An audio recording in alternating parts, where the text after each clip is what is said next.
Bagaimana mungkin seorang anak dibiarkan menonton film-film sadis dan brutal tentang pembunuhan dan pembantaian? Contohnya film Chucky, karena tokoh kejamnya adalah boneka yang bernama Chucky, yang sebenarnya boneka itu adalah mainan anak-anak, maka anak-anak yang masih labil, apalagi yang kurang perhatian dari orang tua, sangat mudah terinspirasi dari film ini. Dan juga film yang berjudul Slender Man atau hantu tanpa wajah, yang selalu memamerkan anak-anak yang tersiksa oleh perbuatan sang hantu.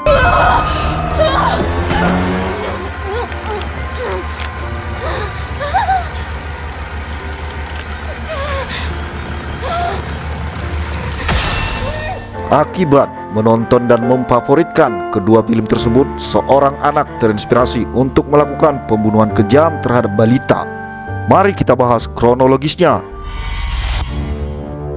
Kejadian ini terjadi pada tanggal 5 Maret 2020 di daerah Sawah Besar, Jakarta Pusat. Masyarakat Indonesia digegerkan dengan berita pembunuhan sadis yang dilakukan oleh seorang anak remaja berinisial NF berusia 15 tahun. Kita sebut saja namanya pelaku. Kepada apa berusia 5 tahun yang kita sebut korban. Korban merupakan tetangga pelaku. Pada saat itu pelaku memanggil korban agar bermain di rumahnya. Saat berada di rumahnya, pelaku sengaja menjatuhkan mainan ke bak kamar mandi dan meminta korban untuk mengambilkan mainan tersebut. Saat korban sedang mengambil mainan tersebut, pelaku langsung menenggelamkan korban di dalam kamar mandi. Tidak hanya menenggelamkan bocah itu saja, pelaku juga mencolok bagian leher korban saat berada di dalam kamar mandi. Melihat korban lemas, pelaku segera mengeluarkan korban dari dalam bak. Setelah menenggelamkan korban, pelaku segera menyumpal hidung korban dengan menggunakan tisu untuk menghentikan darah yang keluar dari hidung korban. Setelah itu, pelaku mengikat dan memasukkan korban ke dalam ember yang ditutupi kain spray agar orang-orang yang di rumahnya tidak curiga.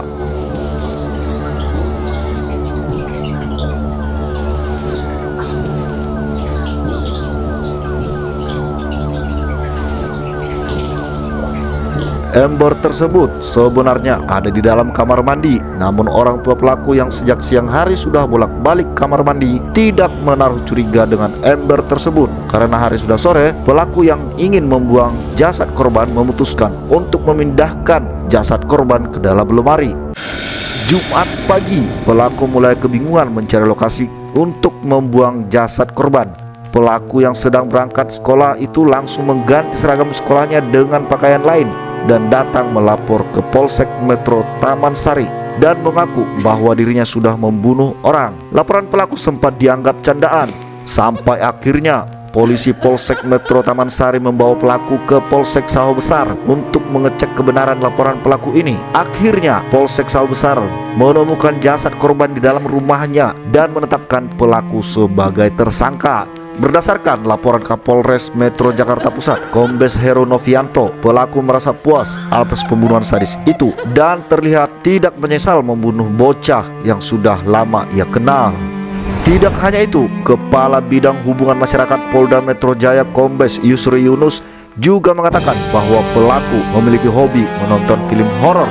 Film favoritnya adalah Chucky, film yang menceritakan aksi boneka pembunuh yang populer pada tahun 1988.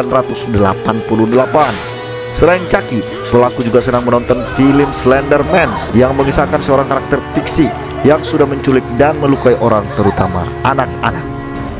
Satu yang saya tambahkan tadi, ditanyakan oleh penyidik pun bagaimana perasaannya setelah kejadian ini. Ya, satu yang paling gampang dan satu kata dikatakan, saya puas. Selama penyelidikan di rumah pelaku, polisi juga menemukan banyak kertas yang berisi gambar-gambar dan kalimat-kalimat sadis yang dibuat oleh pelaku. Salah satu gambarnya ada sosok perempuan yang diikat di bagian tubuhnya dan mengenakan kalung hitam. Di dalam gambar tersebut, pelaku menulis sebuah kalimat, "Keep calm and give me torture," yang artinya tetap tenang dan beri aku siksaan. Selain gambar tersebut, polisi juga menemukan secari kertas berisi tulisan, "Mau siksa baby?" dengan kalimat pilihan, "dengan senang hati" atau "tidak tega".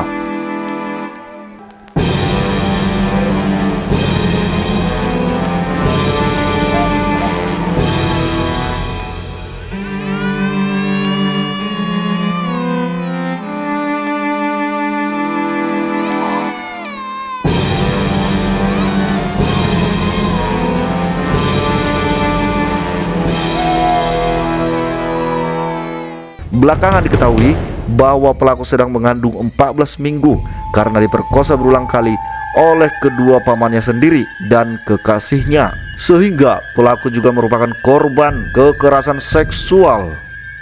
Mengingat pelaku juga merupakan korban kekerasan seksual, maka sebelum diadili, pelaku ditempatkan di balai milik Kemensos. Pelaku juga mendapatkan rehabilitasi sosial sambil menunggu proses peradilan. Sebagaimana yang dilansir oleh media online suara.com, pada saat kunjungan Ketua Komnas Perlindungan Anak Aris Merdeka Sirait pada tanggal 12 Maret 2020 mengatakan memasuki hari keempat tes kejiwaan, NF membeberkan kronologis pembunuhan sadisnya secara detail. Artinya NF kekinian dalam kondisi baik karena mampu bercerita secara terbuka. Aris Merdeka Sirait juga menambahkan bahwa tindakan sadis pelaku yang membunuh, menenggelamkan anak berusia 5 tahun, membunuh anak, membenamkan, menyimpan di lemari dan tidak merasa bersalah dan sebagainya, itu karena ada pengaruh dari luar seperti media sosial dan tontonan-tontonan yang sadis seperti film Chucky dan Slenderman tadi.